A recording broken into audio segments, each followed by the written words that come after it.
Hi, and welcome to tonight's Action Coaching Club live coaching call. Tonight is a strategy review coaching call. We'll talk a little bit about what that is. It's a live call where we're going to dig deep into 5 or 6 people's businesses and try to address the top 3 business challenges that they have. See if we can brainstorm and mastermind some solutions. So welcome to tonight's call. This is Lou Dallo. Nice to be with you today. Let's really quickly take a review of what the format of this call will be like. And it's a little bit different than the Q&A in the sense that sometimes in the Q&A we end up spending a little bit more time than we expect with some questions. And of course, it's always worth it because when you get a chance to dig a little deeper, you can get into the flow a little bit more. And as we talk more about your businesses, I get to know a little bit more about what you're trying to do. So it builds time after time as we connect with each other on these calls. I can be more and more helpful as I get to know more about your business. At the same time, from your point of view, then hopefully that gives you a chance to dig a little deeper. But it's not really kind of the purpose of the coaching Q&A. The intention there is really just to handle some quick, literally some Q&A. One question, one answer, 2 or 3 minutes kind of thing. So what I decided to do was to break it up a little bit so that we can work through the tactical Q&A stuff, once a month or so. We can get a couple of weeks worth of training, and then once a month, I'd also like to dig deep into your business and be able to see how you're doing against the checklist, see how you're doing in terms of strategy and so on. Because we can spend a lot of time on tactics, but if those tactics aren't tied to a vision of and a purpose, then you can be really busy without getting any sales. What I like to say, you'll be involved in busyness rather than business. Okay, so I thought what we'd do is just kind of jump into this format. And it's going to be a series of 15 to 20 minute laser coaching segments. I have 3 to 6 people generally scheduled on these calls. Tonight, I think we actually have 6. And, we may get through them all. We may have to postpone some till Thursday. I think we'll get through them, though. And the deal here is that with every person, we're going to drill down into what that person identifies as one of the top 3 challenges that they're currently experiencing in their business. Or it can also be a review of the business strategy. Now remember, we focus on 4 key results areas: lead generation, list building, product development, and sales creation. And so we can talk a little bit about how are you working people through that process. What's your traffic strategy? How are you converting people? How are you creating products? How are you creating sales? And how do they all tie together so that someone who first comes into contact with one of your web properties is escorted through the process of going from mildly interested to raving fan. And the goal for these calls is to brainstorm and mastermind around your challenges so that we can create a plan of action. So each of the people who submitted a request to have their reviews done tonight, I also requested and really required them to make a commitment that in the next month, whatever we come up with tonight, they're going to actually implement. So my goal here is to really get serious about what is it that you need to do to build your business, to make sales, to build your list, to create products, and I want you to have a 30-day focus on what's most important to you. Now, obviously, we only have 15 to 20 minutes, so the key thing here is less is more. Now, some of the emails that I got in here were very extensive and very expansive and asked broad, general, sweeping questions like, what should I do with my business? And clearly, we're not going to be able to answer those kinds of things. But, with a little bit of interaction, what I'm going to try to do is drill down to the thing that's most important to do right now. So it's not an in-depth business analysis that we're going for here, because we've only got about 15 minutes. But what we're going to do is focus in on a few of the highest leverage issues that we think are going to make the biggest impact. And I'll tell you what the benefit of that is. If there's part of your brain saying, oh yes, but I need to know the answers to everything so that until I have the path clear, I can't begin to move. But actually, I want you to think in terms of that. I don't know who first created this metaphor, but I really like it. It's the idea of just lighting the next step, right? So if you're climbing a staircase and you know that you're going to get to the top of that staircase, and you only have a flashlight, you're in the dark, you can't really see beyond where the flashlight will point. So what are you going to do? Are you going to point 4, 5, 6 steps ahead? No, you're going to just point to the next step, and so that you know where to go next. And then when you're on the next step, you might be able to see, another step or two ahead, and you light the next step and you take that action. And one by one, you're eventually going to climb that. It's a little bit, like you think about it either as a stair step, or sometimes I even liken it to, driving at night. And sometimes you're on your way, it's a new road, and you're really only seeing pretty much, if you're in a dark place and let's say it's unlit, you're going to see as far as your headlights allow you to see. Now, some of us have stronger headlights than others, right? If you've been doing it a little bit longer, you have a little bit more scope, a little bit more experience, a little bit more foresight, you can anticipate a little further.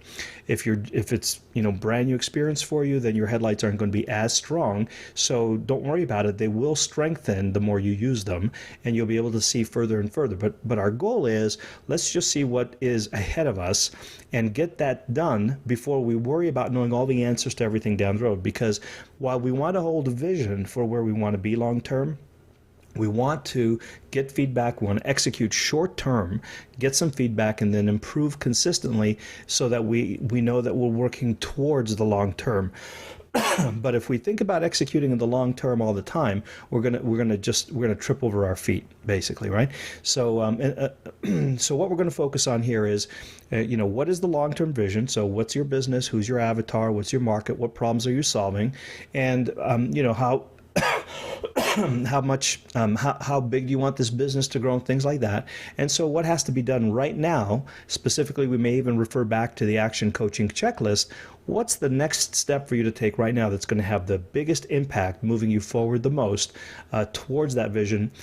Even though you may not know steps 4 and 5 and 6, what is the next step and the step after that, perhaps, that you can take right now that if you get that handled, it's going to put you on the right path towards getting the long-term handle. Okay, so if you find that I'm narrowing you in and focusing you in, know that it isn't because I don't want you to think about those other things. It's just that I don't necessarily want you to think about them now. I don't want you to focus on them now. I want you to focus on implementation of the thing that's going to give you the highest leverage. So if you're one of the people that are coming up and going to get a coaching coaching review tonight, start thinking right now, what is that one thing that if I need to get this handled. If I get this handled, I've taken one step forward. Okay. Now I know you're going to say, yes, but I have to do this, and I have to get an opt-in page, and I have to get an avatar, and I have to figure out my market. That's true. But which of those right now is the one that if you make progress on it is going to have the biggest forward momentum? And that's what we want to shoot for.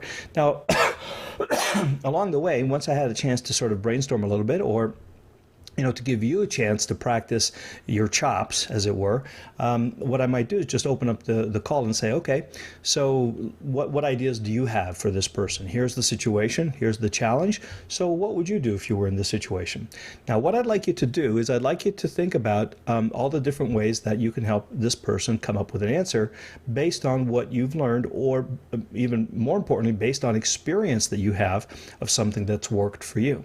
And then we'll just brainstorm and mastermind and offer a lot of options and alternatives based on the wisdom of the group, so that we can get a bigger perspective, as well as that you can get a handle on, I find that when you're helping someone else to do something, you're in a different frame of mind and you remember and learn things better that way. So it's a great way to share your experience. It's also a great way to strengthen your chops, to learn by application the things that you've got in all of the content that you've got in the members area and beyond. Okay, so here are the people that are up, and we're going to go in this order today: Carla, Karen, Julie, Joe, Arturo, and Jonathan.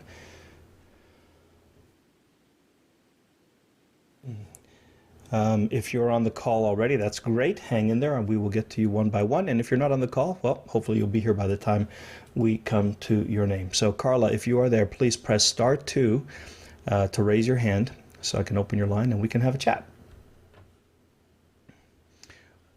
Or go ahead and type something in your GoToWebinar control panel. If you think you have your hand up, Carla, I'm not seeing it.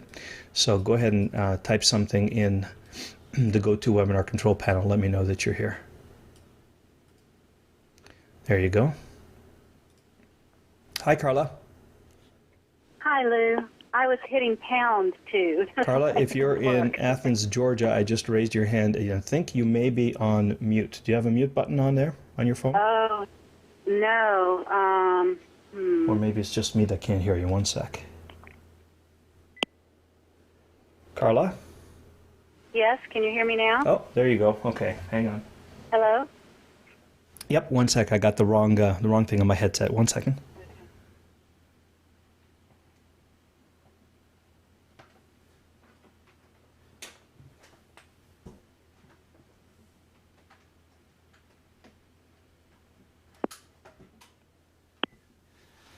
Okay, good. I got you now. Welcome, Carla. Thank you. I appreciate this time. Oh, you're very and welcome. I hope that you're feeling better. Yeah, I'm getting there. My doctor told me it could be a few more weeks before this thing goes away, so I'm just, putting up with it and waiting for it to go. But I'm good. I'm doing great. So let's dig in. So this is so your target market. I have this your info at noibs.com. Yes. No, that's not mine. Oh, that's Karen. Okay. Karen. Okay, Yeah. hold on a second. This is Julie. Okay, and let me just go back here. Carla. Here we go. You're in the chronic pain market. Okay. Yes, I guess so. All right, so you sent an email about Monday's call. Okay, so target market chronic pain. All right. Specifically either myofascial pain, daily headaches, or chronic pain support. Okay, Right. just for my benefit, what is myofascial? Myofascial pain. Fascial. It's a muscle trigger points in the muscle, and the fascia is what spread throughout your body. That if you cut into a piece of steak, that little thin membrane that you see, Mm-hmm. that's fascia. It wraps around all your muscles and all of your organs and everything. And when you get trigger points in your muscles, it causes that fascia to get too not flexible enough, and it causes widespread pain throughout your body. Okay. And yeah, Are these things normally caused? Is it mostly genetic, or is it caused by some action or activity? well, it can be. They don't necessarily know exactly. I mean, myofascial pain can be, growing up for years and doing all kinds of athletic stuff and not stretching properly. And then there are other things that impact it. Stress impacts it, food impacts it, toxins impact it. Same thing with headaches and Okay. things like that. Okay, so this is not something that, so for example, Jeanette here, who is your avatar, she didn't develop this pain through sports or through accident or anything like that, did she? No. There may have been some trauma that finally sort of put her over the edge. Mm-hmm. She probably had trigger points if it's myofascial pain for years and with no symptoms, and then may have had some trauma that put her over the edge. It could have been too much stress. It could have been a divorce. It could have been an accident. I got you. Okay, I got you. And she's been living with it for a long time. She's been to several doctors, hasn't gotten a lot of relief. She's functioning, but it's hard because day to day she has to put up with this pain, and she's not feeling understood. But yeah, it's hard for other people to really feel that pain, right, that you're experiencing, right? So probably a lot of people don't understand why she's constantly either complaining or aware of it or something like that. Because she looks perfect. She doesn't. You can't see it. Yeah. It's not like you see a broken arm or Yep. whatever. Yep, gotcha. Okay, so the main need that she has is figuring out how to live well with the pain, reduce the stress, stop the overwhelming thoughts and feelings associated with it, find peace despite the pain, reduce the pain. Okay, so so this is not really a question of eliminating the pain, right? This is just something. It's got more to do with managing and reducing the pain. Yes. Right. Yes. I don't have a remedy. I mean, I've certainly got things I can offer that have helped me, that have helped other people, and things like that. But as far as a cure, I don't have the answer to that. But what I do have the answer to is how how the pain doesn't have to run your life, how you can live a good and happy, peaceful life despite the pain. That's what I want to do for people. Okay. So if I were to go to a doctor, if I had this pain, I went to a doctor, would he say, you're going to have it forever. We're just going to, either medicate you or put you through some therapy, No, physical or otherwise? They say, some say that chronic myofascial pain is curable. But it can take many, many, many years, and it takes intensive body work and lifestyle change and all kind of things like that. It's not a simple it's not a simple cure. Right. Okay, good. But your goal here is really just to help people kind of be as much at peace and at ease with this as possible. And are you going to be doing anything you will here to reduce the pain, right? Well, what I've found and what research even shows is that when you reduce the stress, when you do certain things, that it actually does reduce the pain. It does not necessarily take the pain away, but you can definitely reduce the pain, and you can definitely not suffer. You can eliminate suffering. Okay, well, this isn't okay. So that's important, and that's an interesting distinction because I'm looking here. So your avatar, Jeanette, is she online looking to stop overwhelming thoughts, to feel more peace, to increase energy, to reduce pain? What is she online looking to do? Like in her mind, what is she saying to herself? Yeah. If I wish I could just what? Obviously the first thing that people want is to be out of the pain. And that's the very first thing people want, is being out of the pain, and that's what I'm not offering. But people talk about they talk about myofascial misery, and it consumes their life. The thoughts of the pain consumes their life. They want to have a normal life. Well, I've got exact words. They're bored because they can't do as much. They're worried about all kinds of things. They have too much pain to concentrate. They worry about flare-ups. They want to find a way to cope. They're overwhelmed by the pain and symptoms. They can't find the key to getting through it. They're exhausted mentally, physically, emotionally. Okay. Very few people get... Mm-hmm. So when they're online, they're almost not really looking for the keywords irritable bowel or myofascial pain, or they're basically looking for those things you're talking about. Well, I guess that's where I'm having a hard time. Is I know that 33,000 people globally are looking at the keyword myofascial pain. Mm-hmm. I do know that. I've gotten a little...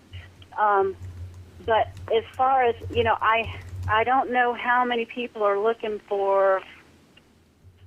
let's see, where did I write that? I thought I had that up. There 33,000 people are looking at that particular word. I think one of the things, basically what I want to do, Lou, is help people find inner peace, where, that's really what I want to do. That's what I can do with anxiety, with stress, with chronic pain. I was thinking about chronic pain. That's why I chose that website named Transform Chronic Pain. I've been through it. I've found that the pain has almost become a spiritual path for me, and through it I have found real peace, real inner peace. Inner peace is a word that people are looking up. Inner peace. 33,000 people are looking up or Googling inner peace. Well, yeah, but inner 40,000 people are looking up reducing stress. I don't know how to do this. Yeah, I think you're on the right track, but I want you to see if we can find some. See, when you're talking here, when somebody who wants to bring me inner peace, I don't think about that in the same breath as I think about chronic pain and myofascial pain. Right? When I'm in pain, my experience is I'm not looking for inner peace. I just want to get rid of the pain. Well, can I interrupt you 1 second and say this? That what I'd really like to do. I sort of chose chronic pain because I was trying to narrow it down. You know, who are the people looking for inner peace? But I really would love to help people with inner peace. I mean, but I didn't know if I can do that, if that makes sense. So then I narrowed down to chronic pain, and then I got the idea that maybe that wasn't narrow enough, so I went down to myofascial pain because 33,000 people were looking at that. Do you see? So, but it doesn't. I have to say, it doesn't excite me. I don't. Yeah, You know, yeah, and I don't think what I don't think there's a direct link there either, right? I think when you think about inner peace, yes, it's possible that part of what you can help them do is to find inner peace. But my sense of it is that inner peace is probably not on their mind right now when they're experiencing a lot of pain. Pain relief You're right. is on their mind. So I like what you're trying to do, which is, where can I apply this concept of inner peace? Can I find a group of people that if I can help them to relieve their current experience, they'll find inner peace. But that's usually different from someone who's looking for inner peace, which tends to be sort of a psycho-emotional thing, whereas this myofascial is a very physical thing. And it's true that it could lead to, a discovery of inner peace and a connection with spirit and so on, but that's typically not the point of connection, I think, with this market. Point of connection with this market is, let me help you manage or eliminate or reduce this chronic pain so you can have so you can just feel relief, stop suffering. Suffering, I think, connects with the market. Inner peace, probably not so much, because suffering is the physical day-to-day, the heaviness, the weight of carrying this pain around in everything that you do. So is the inner peace route a way I could go, or do you think I'm going to have more success going with the chronic pain or even the myofascial pain? Tell me what it is you do. I mean, what do you offer people? What are you, like a life coach, a spirit coach, an energy healer? Are you? Well, I was a psychotherapist for 20 years, and then I sort of burned out on that, and I've been out of the business for 3 or 4 years, and sort of have been going deep myself into some issues, and have been a farm caretaker now. I just decided the last few months that I'm ready to start helping people. And again, but I don't want to go back into psychotherapy. I want to do more life coaching. I think that what I really want to do is help people increase their consciousness and connect to spirit. But those are things that I think that's my big mission, if you will. But I know I have to bring it down to where people are and what they're out there looking for is what I'm gathering. But I guess I'm a little afraid to go into the sort of spiritual direction because I'm not interested in fundamentalism. I'm not interested in New Age stuff, and I think there are a lot of people who are sort of doing that. But I would love to help people increase their consciousness and find real peace. And that's what I'm good at. That's what I help people do, is connect to themselves and connect to spirit. Okay, well, okay, that's interesting. So my sense of this is, now I could be entirely wrong because this is the first time I'm hearing it, but my sense of it is, it's a bit of a stretch to say, hey, if you're experiencing chronic pain, I can help you find spirit connection and inner peace. Right? Well, the reason why I went with chronic pain was because I've had it for years, and it's one of the ways I have found my way into connection with myself and others in spirit. So that's how that happened. Right. That's how I decided on chronic pain. And that could happen, right? But it's kind of an indirect path, right? And so I think if you're gonna meet chronic pain sufferers where they are, if you want to get into the conversation that they're having in their head, it's not going to be around finding peace and happiness and so on. But it will be about increasing energy, reducing pain, about stopping the suffering, about having what's the word, quality of life, those kind of things that give them relief from the suffering. I think that's a good point of connection. And it's possible that from there you can help them to find peace and happiness and so on. But I think the point of connection is not a spiritual one. It's not it could happen, but it's not a direct connect. I think the direct connect here is, I have a very unique way to help you deal with chronic pain. And maybe what are you doing? Are you doing like energy healing or meditative exercises or visual? What's your process? Yeah, I mean there's a lot of spiritual practices like meditation and gratitude, and and visualizations and exercise and nutrition and those kinds of things. Okay. Sort of a holistic approach. So here's the thing, that if you're going to say to me, hey, if you're suffering from myofascial misery, which is an interesting term here, if you have chronic pain, if you're constantly, everything you do hurts, if you're suffering day to day, if you can't find a way to be joyful because every movement gives you a headache, makes you throb, makes your body ache, makes you want to cry out, then I can help you to alleviate that. I can help you to reduce it, to manage it, to release it. I can help you to have a great quality of life again. And I can teach you very interesting techniques that if you just use them, you will find you will have reduced pain. Your thoughts you'll be able to enjoy an ease about your day. You will not feel constantly suffering and heavy and painful.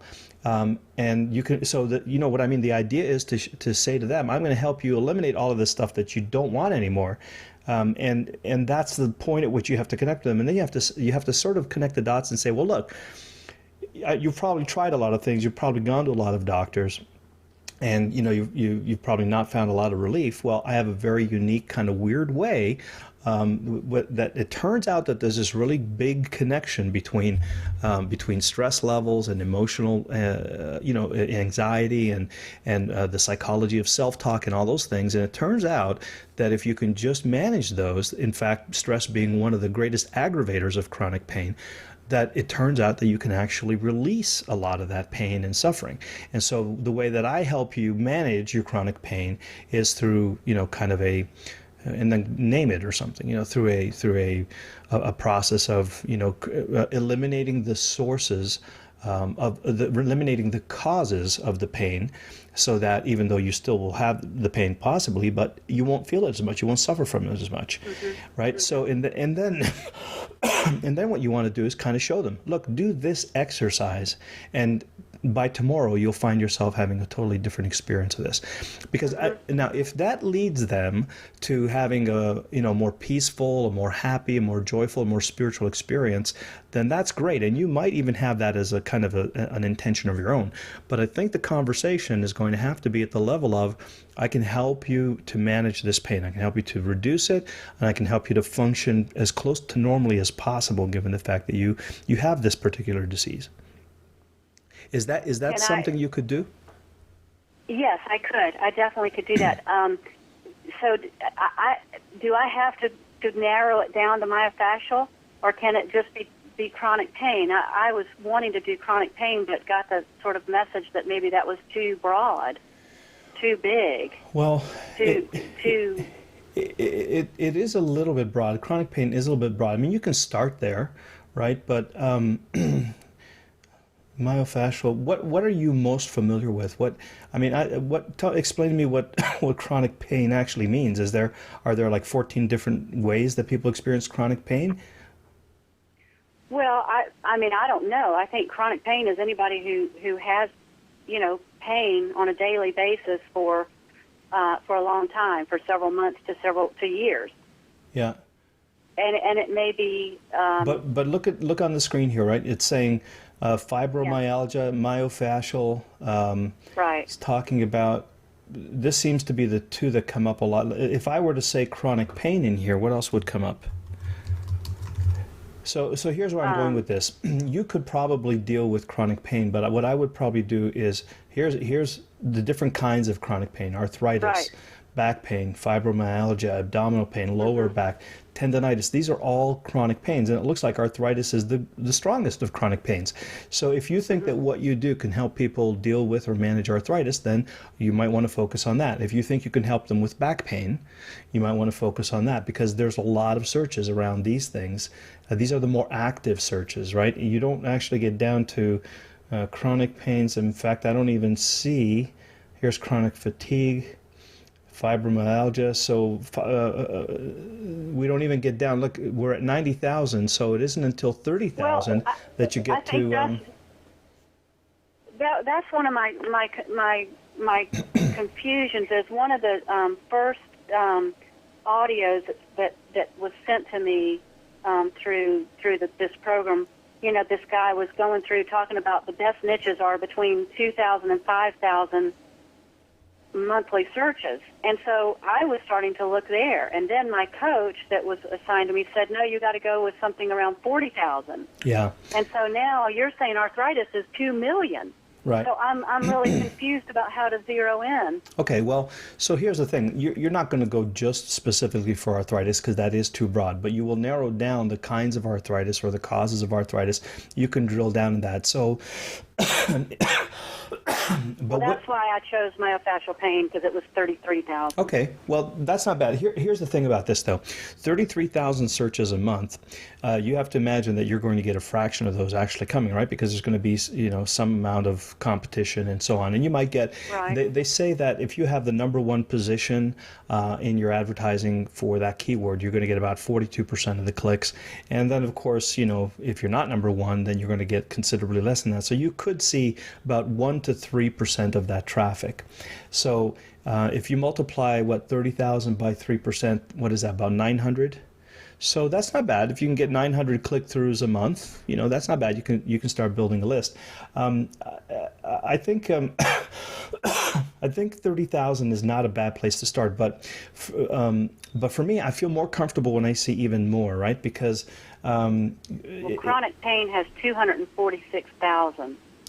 Yeah. So here's what I would say to you is myofascial pain can be one very specific thing that you talk about, right? So you have a thing called Transform Chronic Pain.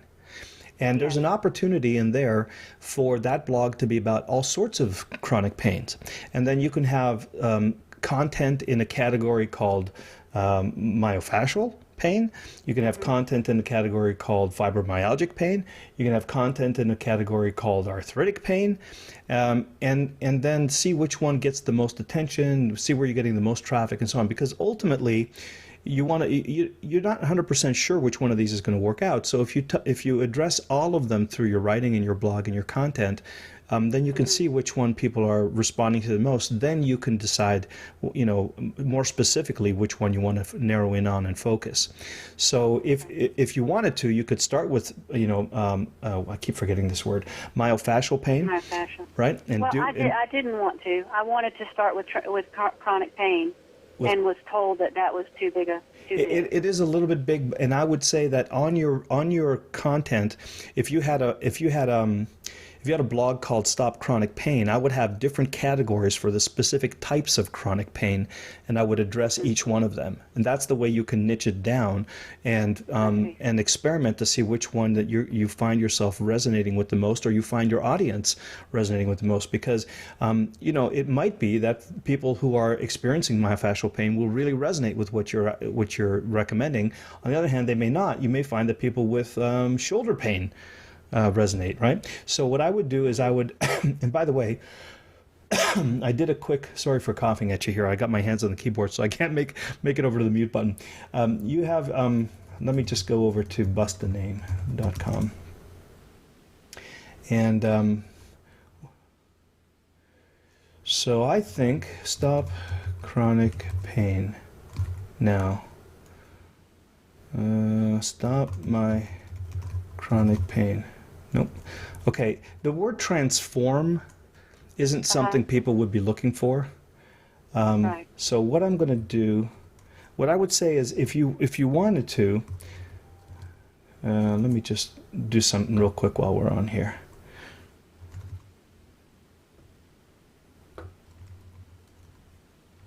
I can't promise to stop chronic pain, though. I can't promise to stop the pain. I can say they can stop the suffering with the pain, but but stop is really, it's just a question of getting the word that they're thinking about in your headline, right? Because what you're trying to do is you're trying to get a domain name that's going to resonate with the keywords that they're typing, right? So they're probably typing stop chronic pain. I see. You might what's the other word I'm looking for? It just came to mind and it went stop and not prevent, not manage. Relieve. Relieve is nice. Relieve. Mm-hmm. So let me get 3 words in here. Okay, so stop, chronic, stop and pain. Let me see, control, chronic. No, that's no good. Control, chronic, stop. Yeah, a lot of these things are taken already. Stop, control, pain, relieve pain, chronic relief pain. Yeah, I'm not seeing any that you could actually. So let me add a group here.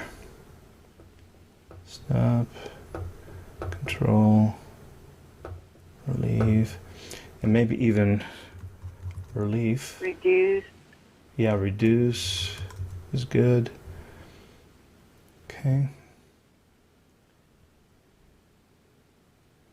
Chronic pain relief, reduce pain, chronic. Okay, I'm not seeing any that look real good, but I would probably look for something a little bit more in tune with what's going on, the language that they're using. Okay. So stop, control, relieve. This is all something people would probably be thinking about, but transform probably not many looking at it. Now, if that's the domain you have and you want to use it, go for it, right?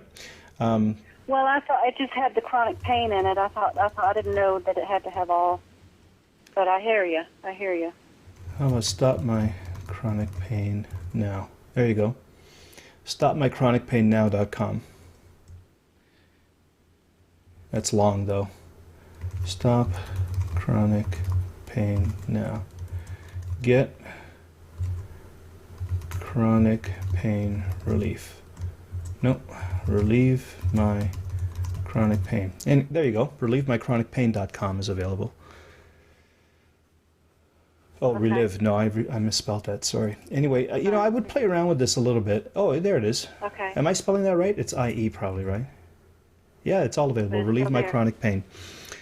So that's kind of an interesting one. And I would probably, go into here and start looking at some of the longer tail keywords and see what people are searching for. And then, if you can, get a domain name that has the words that they're looking for. So relieve my chronic pain is not a bad one. It's a little bit long, but it's at least talking about what you're doing for them. Now, at some point, you might even have, relieve are people looking for myofascial pain? There you go, relieve. 33,000 people are Googling myofascial pain. So there you go, stopmyofascialpain.com. Right, so if you want to really niche down and target, this would be a great domain name to drive traffic to for like an article on how to stop myofascial pain. And and stop to you does not mean cure. Stop means manage, relieve, eliminate, reduce, and so on, right? Because hey, if I'm not if I'm not feeling the pain day to day, you've pretty well stopped my pain, right? You haven't eliminated it, but you've given me function again. So stop myofascial pain is another one that you could use that seems to be available. So I would go for something like that. Now, you could make these opt-in pages, or you could even redirect this link to a blog post or a blog page that is exclusively, like if on your blog, if you had this, right, you could create transform I chronic have pain. that Release Daily blog that I was going to do. You see that second tab? Yeah, okay. Was where I was going to do my blogging. Yeah. Okay, so the main question that we're after here is how do you want to niche down? And I'm going to say this is my takeaway from today. I'm going to ask you to sort of come up with a little action plan here. What you think is next? So so my takeaway is that it would probably be very valuable to you not to talk about spiritual enlightenment and peace and all that kind of stuff in your marketing just yet. It might be a great place to take people to, but that you want to talk to people about the getting rid of their pain, giving them back quality of life and all of the things that they may be experiencing, and then talk specifically about Jeanette and the experience that she has day to day, getting on and off a bus, or getting in and out of the car, or dealing with coworkers, or sitting in a meeting and being unable to sit still, or whatever it is, and then give her strategies using your techniques for managing, controlling, reducing, eliminating the pain in that moment. And then you will have categories. For example, if this was called stopmychronicpain.com, then you would have categories here that would say stop myofascial pain, stop arthritic pain, stop back pain, whatever. And those would be categories where where you would post content specifically designed and targeted towards that niche market. And that's how you can address all of chronic pain, but one niche at a time. Then over time, what you will find is that you'll notice which of those categories are getting the most views, which are getting the most engagement, where you're getting the most sales and interaction from. And then at that point, you might decide to drill down and focus on that specific one. And it may be myofascial, but you may find it's something else as well. Now, if you do want to start with myofascial, then by all means, get something like this, Stop Myofascial Pain, and make the blog all about the myofascial pain, the experience of a myofascial pain sufferer in day-to-day life. Jeanette, you've got myofascial pain. This is what it looks like. This is where it comes from. This is what causes it. Here's how it's affecting you. And here's what you can do right now to help relief. And by the way, here's my free video that shows you how to use this thing. And incidentally, I can do some coaching or put you into a workshop to help you deal with that day to day. Okay. Okay. So what do you think your next steps are in terms of where you're at right now? And this whole idea, it sounds to me your big question is, what's the niche that you want to drill down on, right? Well, So I zeroing in on your would market. rather do the chronic pain and in the way that you just said it, than the myofascial, and have categories like you said. I think I would rather. I wasn't real happy about the idea of just drilling down to myofascial pain. So. Okay. Okay, so over the next month, how about you think about putting up a blog or modifying the one you have so that it's a general chronic pain blog, and it has multiple categories for all the different kinds of chronic pain, and the most searched, the most active keyword phrases around specific types of chronic pain, and then teach Jeanette, who's experiencing each one of those, about how to deal with it on a day to share some techniques and so on. And then also think about creating a video or a report or something that will help each of these people deal with that pain, give them a technique or an exercise or whatever, and then write a different article up front or a different opt-in page up front where you will specifically say, for example, if you're having myofascial pain and you're finding that whenever you reach up to grab something out of your cupboard, it causes pain down the side or the back or whatever, what this is an indication of XYZ, and there's a really simple exercise you can do right now to manage that. Here's how it works. Do this, do that, do that. And by the way, if you want to see the video and get a more detailed explanation, opt in here for the free video. Okay. Okay. And so I change my home page as my opt-in page. well, you might want to have on your blog. You might want to have. Well, if you're driving traffic, you might want to drive it to a page that is just an opt-in page. But what you can also do is, as you're writing articles in each one of these categories, make the article informative, and then at the end of the article, invite them to opt in for the full report or the full video or something like that. Right? So you might. Okay, and I'm assuming, and there are things in the class that show me how to do those things, right? I'm not sure that they'll show you specifically, but there should be something that will help along that way. But Okay. I can't think of anything specifically shows you how to do an opt-in page. But are you using Aweber? Do you have a way to collect email addresses now? Well, I haven't even put this online, really. I mean, it's obviously online, but I mean, I haven't done anything with it because I didn't know where I was going with it. Okay. I have another blog, so I know how to have people opt in. Okay, great. So here's what I think. Here's what I think we can manage over the next few weeks. So do your keyword research and find out like the top 5 or 6 types of chronic pain that you want to help people with, that are most in demand and most actively sought. Create a chronic pain blog and use those keywords for each category and start writing content. Think about writing content and then creating something that the content is sort of let's say it's the first 2 or 3 steps of a 10-step program, and then the opt-in will be the 10-step program, and that 10-step program should help everybody with their pain. But your articles are going to position it for each one, right? So don't worry about opting in right now. Don't worry about that free report just yet. First step is get the blog up, find your categories and your keywords, and start thinking about the first 5 or 6 articles you can write for each one of those niches. and then come on back. We'll talk about that, and then we'll talk about opting people in and getting that freebie for them. Do I put those articles on my blog? Is that what you're saying? Well, for now, just kind of map it out. Just kind of get in your mind the kind of Okay. things that you would want to talk about. Do some research, Okay. find out what the most popular keywords are, and then come in and check in on our next coaching call, and let's just see what you found, and then we'll start putting it into action. All right. Sound good? Okay. Thank you, Lou. I appreciate your time. You're very welcome. All right. Okay, thanks. Bye-bye.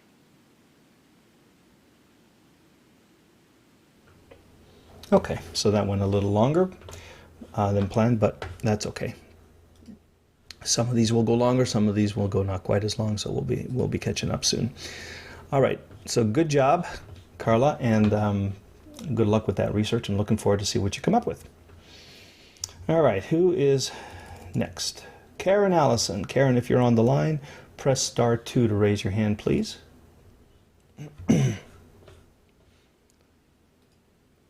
Hey, Karen, are you in Toronto? I am. How about yes. that? Amazing. Welcome, neighbor. Thank you. Okay, so your target market is people with diagnosed irritable bowel syndrome, diagnosed with IBS, 30 to 60, predominantly female, has tried other approaches that didn't help, fed up with the medical system, open to natural solutions, and ready to take responsibility. The main need is to reduce or resolve physical and emotional symptoms or to regain comfort and freedom. Okay, good. And so the biggest challenge is over the past month you've had 2,000 visits and 1 opt-in per day or less, and we're not selling any product. Okay, how do we improve this? And how do you tell when it's time to junk a product and move on? That's a great question. Interesting phrasing. Junk a product and move on. Okay, so where are these 2,000 visits coming from? What's the source of those leads? Mostly organic search. Okay, from any particular site, or is it just all? Is it literally search engine traffic? Yeah, it's a lot of search engine traffic. Okay. Do you know the keywords that they're using to get to your page? No, I'd have to look at my Google Analytics. Okay, good. But you've got Google Analytics on your blog, right? On your pages? Yeah. Okay, great. So first thing I'd like you to do is just have a look and see what are those keywords that people are using to get over to your page, because it's possible that those particular keywords may not be particularly responsive. They may be just people looking around for information. So let's see. So where do they land? Do they land on one of these pages from the search engine traffic, or do they land like randomly on different pages? They land randomly. It depends on what they're looking for because we have a blog with lots of information, so people end up on different pages. But our blog also has the opt-in on every page. So okay, so none of these looks like it's your blog, though, right? It is a special report sales letter. Okay, what's the blog URL?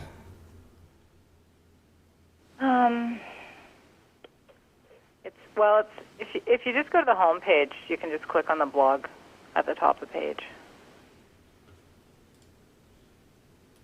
So if you just go to www.no-ibs.com, that's the easiest. Then we go to the blog. Okay. Yeah, it's a good looking site.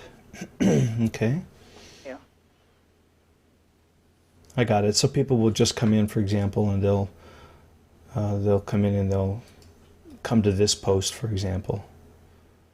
And then there's an opt-in here. Right. And you may also be interested in... Is this one big long post? It's looking like multiple posts, but... It's multiple posts. Oh, okay. Yeah. Oh, I see. You're just printing all the full length of the posts. Okay. Yeah, each of those blue titles is a different post. Yeah, gotcha. Okay. You have any categories? No categories. Okay. Are articles part of the blog too, or is this separate? It's separate. Okay, but people could land on an article from a search engine Yes. keyword search as well, right? Yes, they could. Okay.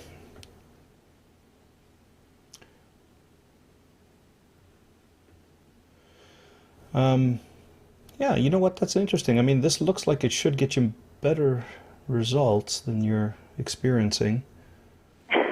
Um, Yeah, well, looks aren't everything. yeah, I guess so. Okay, well, let me just kind of think through this a little bit. Let me see. So the conversion funnel, homepage opt-in. Okay, so first of all, I think that there is an opportunity here to do a couple of things, and I would probably recommend you think about doing this. And one is um, on this page, which is your home page, you could probably get rid of the latest blog posts, and if possible, you know, I'd get rid of this navigation as well. Although if you're not driving the AdWords traffic, are you? No. Okay, so ideally you're gonna land people in a place where they don't really get a chance to navigate around so much. But if you want to leave the home, you know, the top bar navigation, you can. But what you really want to do is okay. And this is a little bit wordy, but it's not bad. I think what I would like to see this look, I'd like it to look more like a traditional opt-in page. So let me ask you this. Okay, so look at this page. Okay, close your eyes and look at this page. Okay. Yeah. Okay, now close your eyes. Okay. Okay, now open them. Yeah. Any difference? Where did Yeah, you? that title, is it possible? That question really stands out. Yeah. Yeah. When you get rid of the When we get banner rid at of the the top. banner, the eye goes straight to the opt-in box, doesn't it? Yes. Yeah, so I would like to see that if possible that you have like an opt-in page that looks like this, because this looks aesthetically nice, but what it does is it's gonna draw my attention to the banner, and then the first thing I'm gonna see is, oh, okay, I got all these cool things that I could click on. Let me check out the blog. And now I'm in, you know, blog reading mode. I'm not in opt-in mode anymore. So the first thing that I think might help with opt-ins is to really focus on the opt-ins. You can make this your homepage, Right. Okay. right? And if you wanted to, you know, very subtly at the bottom here, and so same thing here, take away all of these distractions and all of these other things that they could do besides opt-in, okay? And then if you wanted to, you could add like the top bar navigation here on the bottom. So if they're really curious and they get there, they can navigate around your site. But make this primarily, you know, the hard squeeze. I think I would even try. This isn't as it doesn't stand out as much as I think it could. So you could even try this in, excuse me, in red, right? And let me see. Find out how to include your free. Yeah, take this out. Take all this out. Take all this out. See, you got try that. No, I didn't. No, take all this out. Okay. Okay. And see if you can if you can add 2 or 3 more bullet points here just to sort of flesh it out a little bit so that it feels like what they're getting is really meaty. Okay. And then you know, just reinforce. Okay, don't worry about this. You know, your disclaimer's there. Don't take them to the disclaimer. Yeah. Okay. Yeah. The main thing here is, you know, you've got a lot of opportunities for them to click away from the opt-in, and that's probably affecting your opt-in conversions. So if you bring people to this page, you ought to have at least one page where the only thing that they can do is either opt in or not. Okay, and this might be a good thing to do here on this page. Okay. The other thing that I notice is what your irritable bowel is telling you about the trauma in your past. See, I'm not sure that I care about that if if I have irritable bowel. I think what I want to know is how do I get rid of this thing? How do I manage? You know, I don't know about trauma in the past as being the most. Again, that might be something interesting that you could teach them later, but it doesn't occur to me that I'm sitting there thinking about what does it tell me about my trauma in the past. I just want to know, like, what can I do to manage this? And so, you know, this particular subtitle to me kind of felt like, well, interesting, but is it going to help me? So what I would probably say here is, make the connection. If you want to mention the trauma in the past, make a connection to your irritable bowel syndrome is an indication of trauma in the past, how to heal the trauma, eliminate the IBS quickly. And then it becomes, okay, now I get it. So I may want to know about if I've had a trauma. And by the way, I don't know if trauma to me, when I'm reading that, it sounds very psychological, and I'm sitting here going, I don't really want to delve into the therapy here. I just want to get rid of my bowel pain, So I would probably want to connect the dots here a little bit more directly. The promise of this, when you say unlocking the mystery of IBS, to me that's like, great, if I find that key, I can finally be done, get rid of this. And now you're telling me about my trauma in the past. I'm thinking, nah, it's not really where I'm at. So I think I would like to see this connect a little bit more, connect the dots a little bit more with how I'm going to handle what I want right now, which is to get rid of this or to manage it or to eliminate it or whatever. What is it for your market? What do they want to do? They want to get rid of pain, and they want to get their lives back. Because a lot of people, it significantly impacts their lives. Okay, So some people actually end up housebound. Yeah. So it really changes their whole life. And this special report, are you actually telling them about trauma in their past, or? We do. We tell them. We rewrote the whole special report about a month ago because we did focus on the trauma aspect because it's a big piece that people just don't know about. But then we realized it was sort of information for information's sake, and so we changed the whole thing to telling people what the top 5 triggers of IBS are and some strategies to deal with those triggers. That's an awesome subtitle. That to me seems to be much more relevant than trauma in my past. Now, if you were going to do trauma in my past, and if that was directly related to if I can relieve this trauma, I can relieve my IBS, I would say the secret nobody is telling you about the real cause of your IBS, what it is, and how to eliminate your IBS once and for all. And then you introduce in the book or in the report that it's all about the trauma. But that subtitle would be, listen, there's one thing that nobody's told you before about what's really causing and triggering your IBS. Get this report. We'll tell you what that is. We'll help you solve it. Okay. Yeah, and I think generally speaking, this could just be turned more into like really focus on why they should opt in, and I know you want to do this linking for SEO and so on, but not on the opt-in page. On your opt-in page, focus on opting in, and then on your content, you can optimize for SEO. Okay. Same thing here. IBS program, EFT tapping, complex condition, complete. Yeah, again, don't teach on your opt-in page. Just tell them what they're going to get and why they really need to opt in for this report now. And then once they do, you can bring them onto your blog page, and then you can start teaching and, having them surf around and do all that good stuff. Right. Okay. Now, the other thing that I would recommend you do here is, I'm sorry, I keep coughing here. I like the idea of not showing the full article here, because what you can then do is people will be able to see a list of titles and little teaser content that'll help them to click through. But then it'll also allow you to show, when you're showing a full post. By the way, this I think this is Joomla, right? It's not... It's not WordPress. Joomla. Yeah, okay. Yeah. So I'm not 100% sure, but I bet you could do it in Joomla as well. So what I'd like to see is that there's teaser content all the way here. They click through, and then when they're reading the single post or the single article, at the bottom of that article, like look what happens right now. I'm reading all this. I'm going, oh, this is really cool. What am I going to opt in now? No, I'm going to keep reading. Okay, I'll keep reading. Oh yeah, that's really cool. Oh yeah, what am I going to do? Am I going to add a comment? No, I'm going to keep reading. Yeah. So I'm not encouraging interaction through comments, and I'm not encouraging opt-ins by having the full post here. So what I would recommend you try is just put the teaser content, put the first, say up to here. That's all there is to it. And if you can, write the first part of this so that it says, that's all there is to it. The only thing you need to do is, and then ... read, click here to read the rest.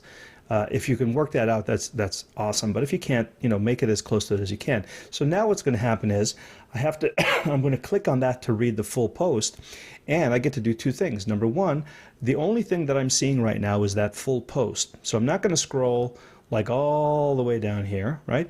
I'm going to focus on that one full post. Ideally, that one full post tells me a really good tidbit of information, helps me figure it out. And then at the bottom, before the comments, I can say, hey, by the way, and of course I have this unlocking the mystery of IBS here in the top right corner all the time, but if it's a long post like this, by the time I get to the end, it's an awesome thing to be able to put right here, by the way, this and a lot more great information about the secret triggers, or as you say, the 5 triggers of IBS, how to recognize them, how to stop them, and how to eliminate IBS from your life forever is available if you just simply want to put your name and email address in here. And then underneath that, and by the way, if you found this, tell us more about your experience. Tell us what you thought about this article, right? So you start a little engagement. So you're facilitating the engagement. You can put a couple of share and tweet buttons there as well. And most importantly, at the end of a post, now they're going to be reminded, you really should opt in here. Right. Okay. Okay. Yeah, that's a really good idea. So when you put in the read more line, would you put it like after just 1 or 2 sentences? Like when you're having the teaser copy, would you just have 1 or 2 sentences? No, I'd probably put like 4 or 5 sentences, 1 or 2 paragraphs. You want to put enough in there so that they get the idea that there's a good article. I'm not hard and fast with that, but not too long, because then you're asking them to read a lot. What you want to do is have an opening sentence or 2, paragraph or 2 that really creates curiosity and then encourages them to want to read the whole thing. So your opening for all of your articles, your opening couple of sentences should read like a headline, as it were, for the rest of the article. Okay. All right. Okay. And then once you've got your homepage looking like an opt-in page, are you using any kind of other marketing, like social marketing or video marketing or anything like that? Yeah, we have some videos on YouTube, and we have a Facebook page for our site. Okay, great. And do all of those point back to noibs.com? Yep. Okay, perfect. So now they're gonna point back to this great looking opt-in page, and that should help your conversions as well. Okay. Okay. Great. All right, cool. Let me just open it up while I'm asking you, Karen, what you think. Based on what we talked about, what do you think are good actions for you to work on and test out in the next 3 to 4 weeks that you're willing to commit to? And then I'm going to invite everybody here on the call. If you've been watching this and you're looking at the at the blog and you've got ideas, tell me what else I may not have mentioned to Karen that you think would be a cool thing to do to increase our opt-in conversions. And by the way, Karen, the one thing I'm hoping is, okay, I just thought of something, but I'm going to see if it comes up in the conversation and in the rest of the suggestions. So what are your takeaways and what are your action plans based on our conversation today? Okay, so we're going to change the homepage, definitely. We're going to change the subtitle of the special report, and we're going to fix the blog so we just have the teaser copy and not these big long big long blog pieces appearing, and adding that thing at the end that you mentioned about. And by the way, if you want more information, opt into our special report. Mm-hmm. Excellent. And then anything that you can do to have to invite people to comment or share, you can do that as well. So that if they find the article interesting, hey, maybe they'll share it with their Facebook friends and give you a little viral exposure. Right. Okay. Okay. All right. So you guys are not typing anything in. What else can we tell Karen to do? There we go. Okay. So let me see. Change the title of the report from Unlocking the Mystery of IBS to How to Eliminate IBS Now and Forever. I like that. That sounds. You have to be a little bit careful, I think, there in terms of making claims. But it's an interesting idea, right? So the idea here from Joe is, hey, really connect with what the biggest need, the biggest fear, frustration, need, desire of your audience is, and make that promise as close as as much as you can in the title of your special report. But if you have a subtitle that says, the one thing that nobody is telling you about that is causing your IBS, that is likely causing your IBS, and if you knew it, could eliminate it instantly, ... Then unlocking the mystery is probably an appropriate title to the subtitle. But I do like the idea of thinking about a special report that promises and connects with the conversation in their head, and uses the keywords like the fears and frustrations, needs and desires that they have as a great headline. I'm not too unhappy with this one, unlocking the mystery of IBS.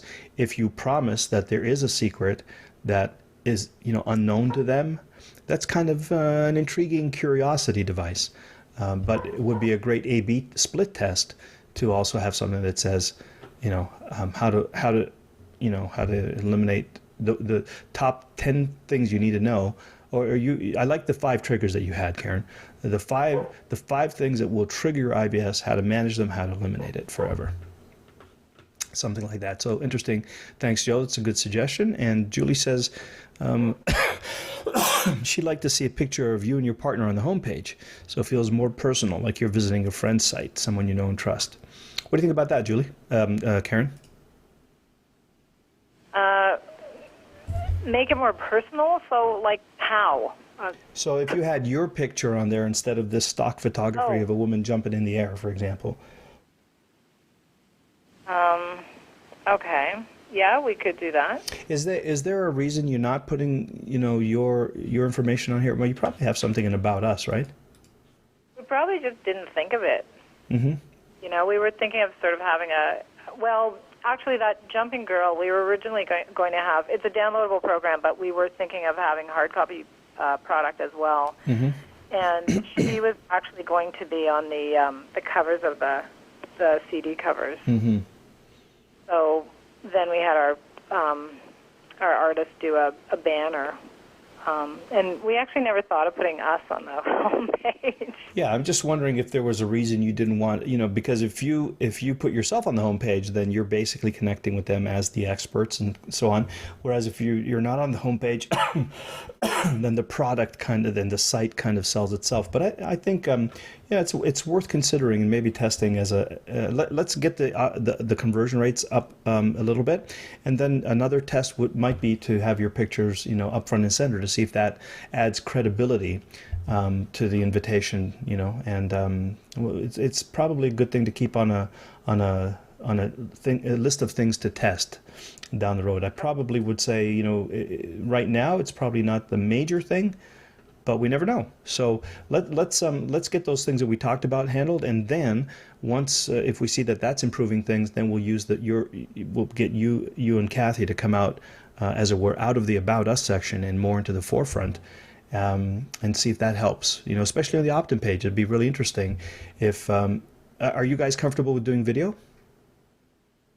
Yep. Yep. Yep. Because a really cool opt-in page would have a video on there with you and Kathy saying, hey, let me tell you about this special report. The one thing that you may not know about IBS is, here's something I can tell you right now, that you can do right away, and it's going to give you immediate relief. And if you want to know the other 5 triggers and the other 5 solutions, just go ahead and grab this book. We wrote it with love and care. We are healers and have great experience with this. Read it and enjoy. And that might be I think that would be a really cool device to test out. That would definitely increase your opt-ins, I think. Lou, will you write all our copy for us? Yeah. Well, Kidding. I think I just did. I think you did too. That was great. Thank you. Come from the heart, Karen, and really, be of service, and you'll write great copy. And just make sure you use the words that your market resonates with, and you'll be great. Okay. Okay, beautiful. All right, and then the one other thing that came to mind for me was that you could also, if people go to your blog, you might want to use something, either Aweber or Pop-Up Domination or something that actually presents a light box. You know what I mean by light box?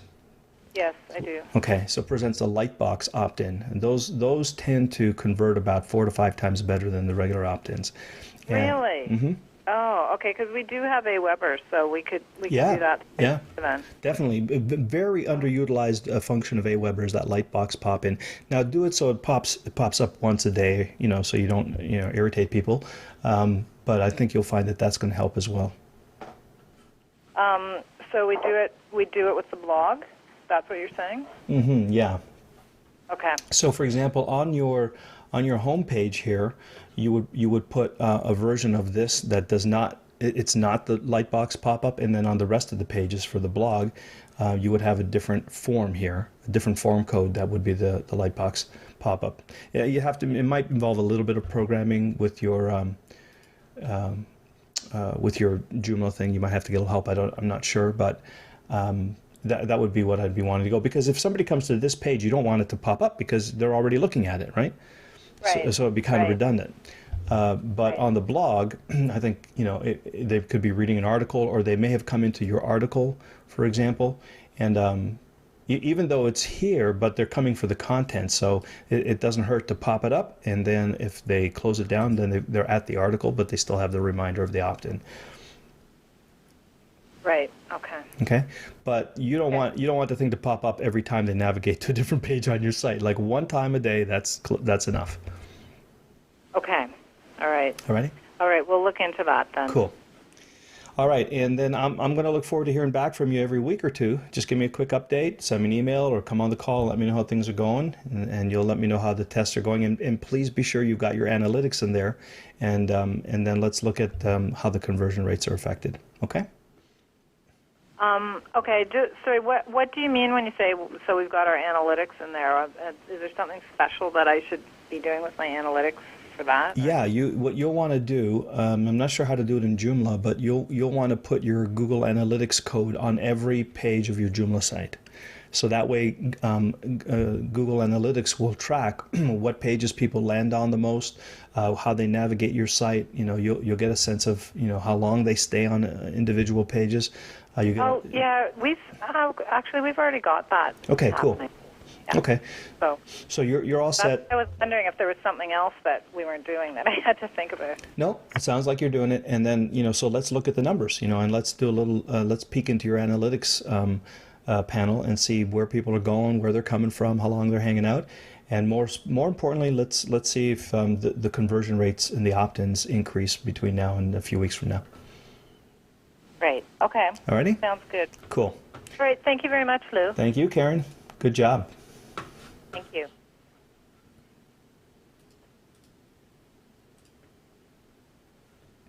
Aleem says, what's a Lightbox pop-in? Aleem, that's, let me see if I can think of a site that has it. I'm not sure I know a site right off the top of the head, but what Lightbox means is, have you seen that situation where you land on a page and then the screen suddenly goes dark, except for a focused part in the middle that will have like an opt-in or a special report or something like that? That's the Lightbox. LoveLifeAfter50.com. Okay, great. Thank you, Linnea.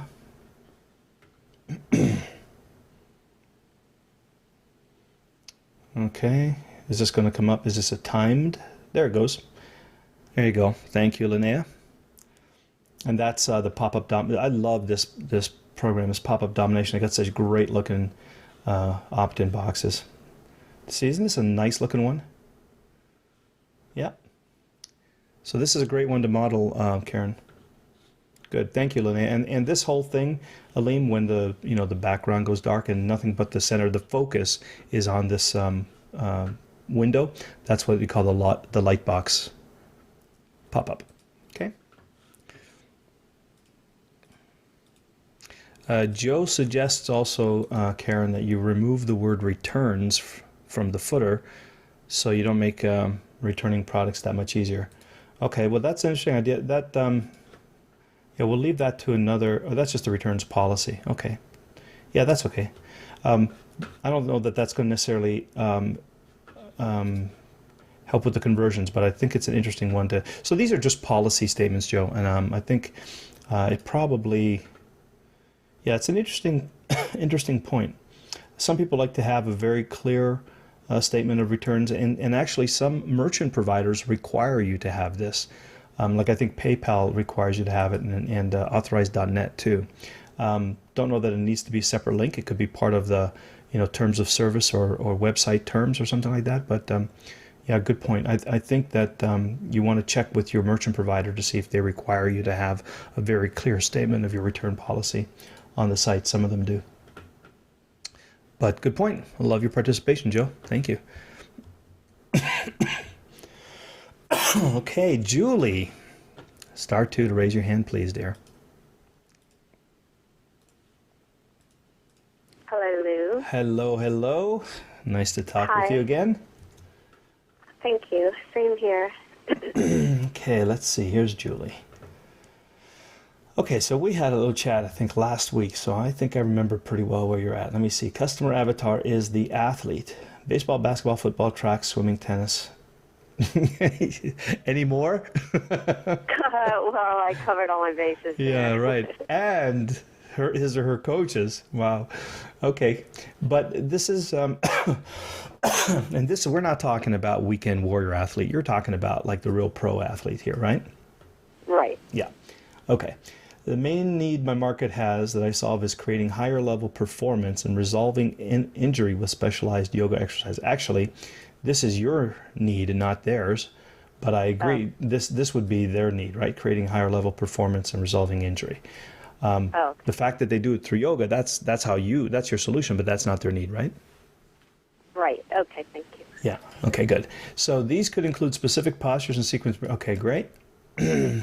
You were in the hot seat with Evan, and that's great. And I want to come up with a plan for implementing what he suggested. So, so he's a strategy guy. I'm the implementation guy. You're making good use of these calls, Julie. Good for you. Check back within 2 months. I'll have accomplished the changes. Excellent. I love it. And he reviewed my website and suggests that I get much more specific with my marketing copywriting, and I continue to work offline with athletes, teams, and coaches by interviewing them and wrapping entire classes around a particular problem, like explosiveness off the bench. What does that mean, off the bench? Who needs to be explosive off the bench? Like football players. But what's the bench? You know when they're sitting on the bench, they're waiting to play? Oh, okay. Like you're sitting on the sideline. You're sitting on the side waiting to be pulled in Okay. to the game. Is that like a phrase that they would recognize, explosive off the bench? Yeah, that's like jargon in the industry. Okay, cool. So my recent blog post is the truth about shoulder strength revealed, and Evan said come up with something like weird yoga exercise allows pitcher to increase his pitching speed by 11. I love that. That's good.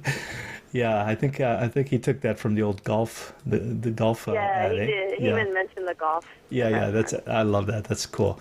Well, look, here's what I like about this is what he's having you do is really focus on the truth about shoulder strength. I mean, anybody could be wanting or experiencing poor shoulders or whatever else, and what this does is it focuses on a specific target athlete.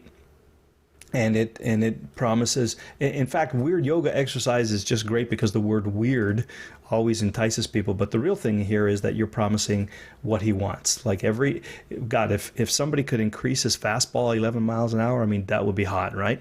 And It would. and what is just this weird yoga exercise? Tell me, what is it? So it's a great idea. And you could do this with all your athletes, right? So for the pitcher, the big benefit is increasing pitching speed for the runner, for the track and field athlete, for the football player, for the baseball player. If you could zone in on what specific benefit that they're looking for. I think I remember you saying something about, for some people it's stamina, for some people it's power, for some people it's speed, all those kind of things. So the really cool thing would be if you could identify each of those, major benefits for your biggest avatars and come up with something like this, where it says, you could almost have a whole bunch of, YouTube videos. Weird yoga exercises allows pitcher to increase his pitching speed by 11%. Weird yoga posture allows basketball players to do 3 points from mid-court, all this kind of stuff. And it's all about weird yoga. So that's kind of a cool idea. Yeah. And it is much more captivating. Yeah, great. So he wants my videos, audios, and email newsletter to do the same, targeting my niche with specific copywriting, even if it means reducing the size of my current list. That's generally true, right? The smaller the size, the narrower the focus. And by the way, as long as there are enough people in the niche, you're going to be okay. So reducing the size, I like to think about this more as in increasing the focus rather than in reducing the size, because you could reduce the size to only 10,000 people, and with a really strong focus, that could be a very responsive, very profitable list. So so far I'm on board. Everything sounds really cool. What did he recommend in terms of what are you implementing? Are you implementing, have you decided that pitchers were your biggest market and those are the guys you want to focus on? Or is that just an example of how to narrow in a focus on each of your avatars? That was just an example, because pitchers aren't the biggest group. It would probably be more likely to be a football team or basketball team, because generally there's more runners than there are pitchers, just in a game of sports. The one thing I want to back up a little bit, my email list is not large at all. So focusing in scares me on one level, because my list is not very large. It's nowhere near 10,000. It's more like a couple hundred people. So, well, all the more reason for you not to worry about it, because then that means you don't have a lot to lose, right? Oh, okay. Yeah. Yeah, because reframe. Okay, thank you. Yeah, it's 200 people. When you have a list of 10 of 20,000, 200 people is going to be like, why was I even worried about those guys? And the idea here is that you would like to find a market where you could have thousands of people from that market on your list. So, because that they're going to rotate through, right? So you definitely don't worry too much about a couple of hundred.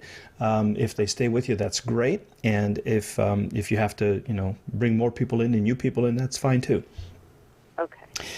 But I like the way you're thinking about this, though. There's only a certain number of pitchers, but there's a whole lot more runners and football players and so on. So there's a much bigger potential for the market there for you. Right. Okay, cool. Right. Now, do you want to speak to the athletes directly, or do you want to speak to the coaches?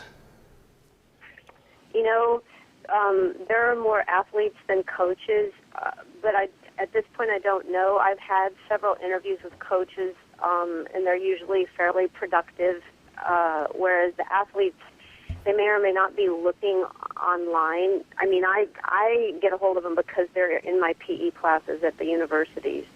So I have access to groups of people, and I'm hoping I'll have access to an entire baseball team once the season ends, the college season ends here shortly, and I can interview the whole team.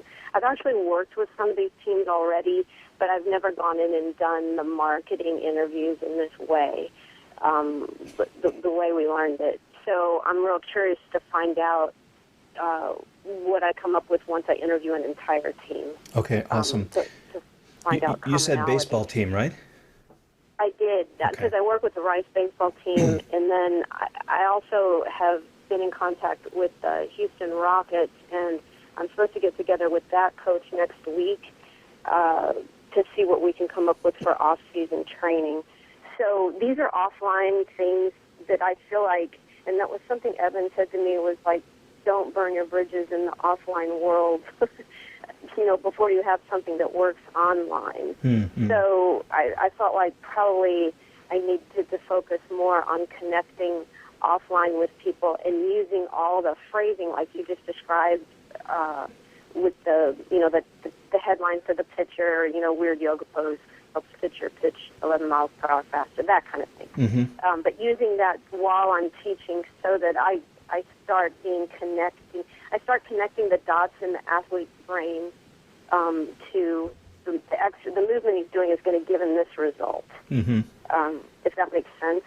And my big problem is generating revenue right now. So, sorry for the train. There's a train that goes by. Well, so I think that's where I'm stumped, is how to create revenue right now while I keep working on the website and refining it. And that train will eventually go. Well, the one thing that you could do, and I get what Evan is saying. I refer to it as wing walking. You know what wing walking is? No, No. You know those guys that walk on the wings of a biplane. You know, they're up in the air and they're walking along the wing.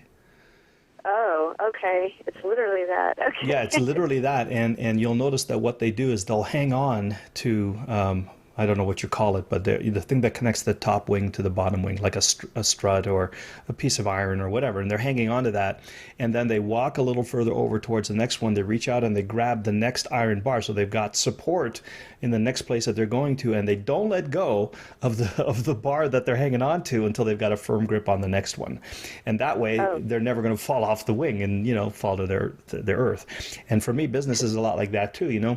As you're reaching out for a new destination on your wing, as it were, and in your case, moving from offline to online, before you've got a really good firm hold on the other one, where that income is, essentially replacing the other income, then you might want to, hang on to the stuff that's working for you.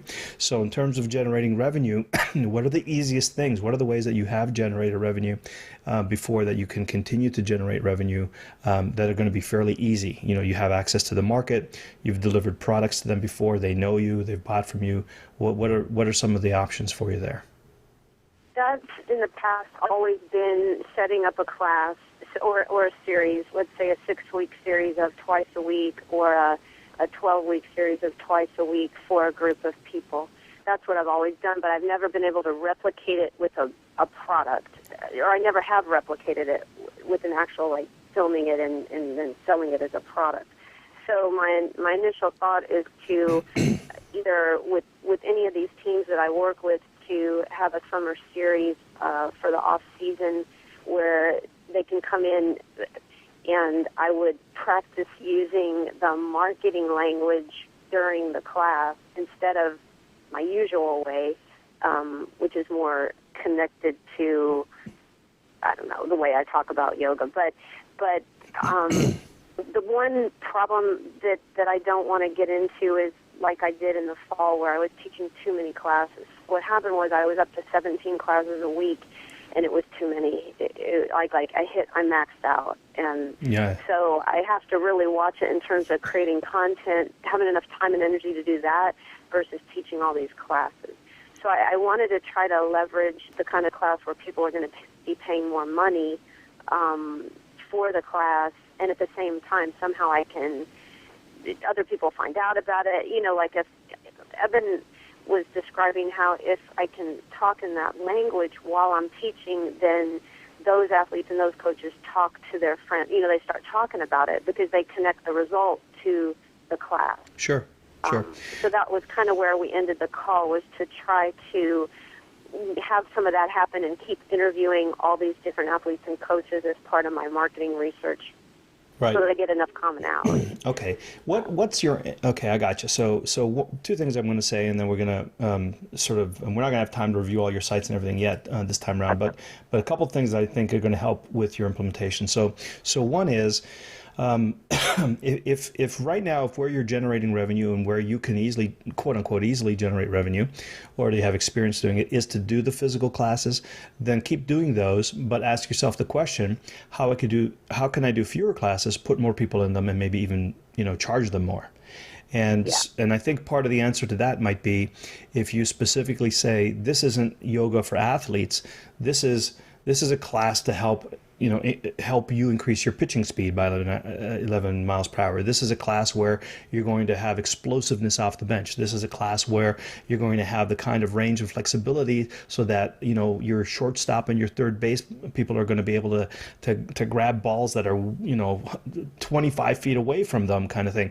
So you're not going to just show them yoga. You're going to show them what you're going to do is help them get what they want, essentially. So Yeah. And then you're specialized. Now you're not teaching a yoga class anymore, because every yoga instructor teaches flexibility and strength. What you're teaching is how they're going to improve their career, make more money as a result of increasing their talent and their ability. And so that has a greater return on their investment when they see that what you're doing is helping them, be better players, more competent players, more skilled players, stronger, faster, better players, specifically in the areas that they want. Example, the pitcher, increasing the pitching speed, maybe the the track and field runner, going farther faster, the football player getting off the line faster or making it down the field faster or being injury free. All of these things are what you want to promote your classes doing. And then you're going to be able to say, look, no one else knows how to do this for athletes. The way that I'm going to teach you to do yoga is not the way anybody else is going to show you, because I'm taking the best of yoga and the specific skills and sequence of exercises and conditioning and stretching and so on to help you, the professional athlete. This is not what I'm going to do to Joe Weekend Warrior. This is not what I'm going to do to Nancy, the housewife. This is designed a program specifically for professional athletes to improve their strength, their stamina, their flexibility, and increase their value in the market. Now, from that position, you don't have an equal in the marketplace, and then you can command a higher premium for those classes, and you can have fewer classes and just try to load them up a little bit more, right? So, listen, if you had half the classes and you were charging twice as much, then you'd already be making as much money as you were before with 8 classes instead of 17. Oh, absolutely, and I would feel more energy. Okay. Yeah. So one thing I want to say to you right now is double your prices. Okay. But make sure that you position it as, this isn't just yoga. This is helping you become a stronger, faster, more valuable, more marketable athlete. And it's going to extend your career, and it's going to develop your ability to be better at your sport. And this is not just yoga that you can go to your gym and get. This is a very specific series and sequence of exercises designed to make you a better athlete, and then specifically tell them to pitch faster, to run faster, to have more endurance, to be injury free, related to those things, and position yourself as, you almost don't even want to use yoga. You, instead of the athlete's yoga coach, you want to be the athlete's peak performance coach, in a sense. Okay, or that line that I had used once, I was wondering about switching it to the athlete's secret to speed and power. That's even better than yoga coach, because now the secret weapon, right, the speed and power. The fact that you use yoga, that's the thing that only they know once they come into your class. But what you're doing, it's kind of like when I take, let's say a whole bunch of marketing, general marketing principles, and I apply it specifically to help you, for example, to write an opt-in page that converts. I'm not your marketing coach at that moment. I'm your list building coach. And if your most important thing is to build your list, that's going to have tremendous value to you. So what you're going to do is you're going to take your process, which is currently yoga, and you're going to say, but nobody thinks about yoga the way I think about it, because what I think about is your strength, your speed, your power, your performance. And so I'm going to take this marvelous process that's called yoga, and I'm going to hand pick, and I'm going to hand sequence a series of exercises that's going to be a better workout than anything you can do in the gym. Is going to make you a more powerful, faster, more marketable athlete. Okay, I like it, because that word yoga always gets in the way. Sure. Because, most guys are like, everybody has a preconceived idea of what yoga is, and that's not what you are. You're not a yoga coach. You're an athlete's performance coach, speed and power. Oh, okay. Yeah. Okay. Right? All right, thank you, Lou. Okay, awesome. And now, so that was part one. And part two is what I'd recommend is that you start thinking about, okay, as you're engaging and you're interacting with all these people, listen to the language and find out in your core markets, and you may decide that it's baseball or basketball or whatever, in each of those positions or in general, what's the equivalent of increase your pitching speed by 11 miles per hour? And then I want you to do a video or blog posts or whatever specifically to that person, and talk about, write it in 3 or 4 or 5 articles, 3 or 4 or 5 videos specifically designed to show pitchers how this weird yoga exercise that's going to help them increase their speed. And it's going to help basketball players, this weird yoga secret, ancient yoga secret that's going to help them hit 3-pointers with their eyes closed from mid-court, that kind of stuff. Okay. Okay. Because that's what they want, right? They don't care that it's Yeah. yoga. In fact, they're probably pretty excited about the fact that, hey, nobody knows this weird yoga exercise. I'll just learn it, surreptitiously, and I'll have like a secret advantage. And suddenly everybody will be Yeah. wondering how I'm hitting those baskets from half court. Very cool. Okay, I have one question with regard to the thing you're saying, like when you say hitting the three-pointer with your eyes closed. When you come out with a line like that, if I do that in marketing, does it have to be somebody that actually happened to them, or is it false? I always wonder, is that false advertising to make a wild claim? Yeah, it is. I'm not suggesting you just make that up. I'm suggesting that you find a way to actually make that happen. Oh, okay. So there'll be a story from their life, their sport, that because they did the yoga, they felt like they this or that happened. Okay. Yeah, or as you're working with the athletes, notice the kinds of exercises and process that actually gives them that increase in speed and power and performance and so on, and then write articles about that. So if you can't actually validate it, it's probably not a good idea to make the claim. But you could, however, you could say, listen, here's how the mechanics, here's the kinesiology of pitching a fastball, right? And here are the mechanics of it. Here's how your arm works. Here's how air friction works. Here's the Bernoulli principle. Here's the whole thing. Now, if you could just find a way to get an extra inch of motion and range in your wrist at this point of the movement, you could actually increase the speed of your pitch by 11 miles per hour. That's how the science works. Now, how do you get that extra range of motion? Well, here's that weird little exercise I'm going to teach you. Oh, okay. Very cool. Because I did, like, for example, I had a athlete I talked to last week on Skype, and I sent him to some of my YouTube videos, and he wrote me back on Facebook saying, hey, I've been working with those 3 exercises, and my hamstrings aren't as tight, I have more energy in my legs, and my hip flexors feel better. But he didn't relate it back to saying I could shoot a three-pointer, or like I didn't get to have that conversation with him. But, right. So now you're going to look for that connection each time you talk to your folks and you get feedback and say, great, so what's that going to enable you to do that's really important to you? Oh, okay, I get it. Yeah. Okay. All right, thank you. And so the final piece of this puzzle is all of those things are going to drive back to your 10-point peak performance program for basketball players, 10-point peak performance program for baseball players, 10-point peak. It might be the same program, but your opt-in page is going to be for pitchers, for basketball players, for quarterbacks, for coaches, and they'll all opt in for this program. And each page is a separate entity to itself, and it connects to the program, correct? Like a separate landing page. Yeah. Every landing page is specifically designed for the avatar and for the for the benefit, for the outcome that you're promising them. Got it.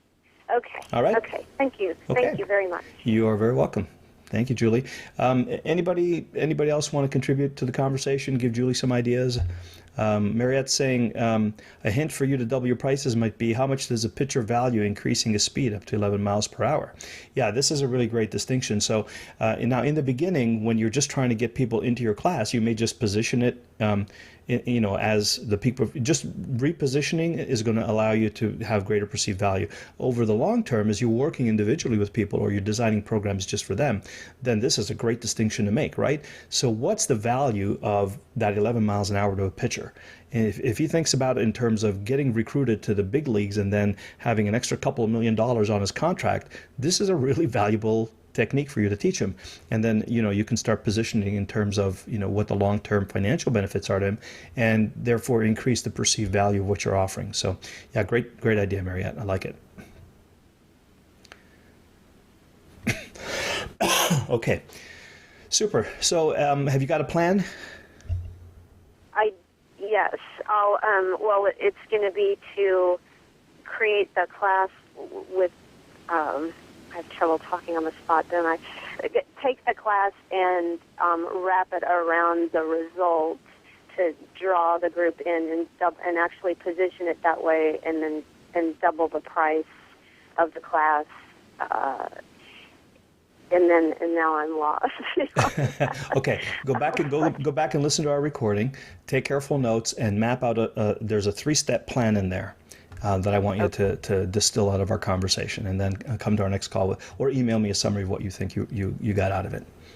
I will. I'll re-listen, and then I can write it down. Perfect. Okay. I was trying to write as fast as I could, but... Yeah. Hey, listen, when you're doing this, don't write. Just be in the moment. Let's talk, because you can always go back and listen to the replay, okay? Oh, So, okay. yeah, Okay. so just Thank you, be Lou. with me, be present, and we'll be in great shape. Okay. All right, good luck, Julie. Thank you. Okay, well, clearly I didn't do a great job of managing time. So what I'm going to just ask your indulgence, guys, and what we'll do is we'll continue this on Monday's call.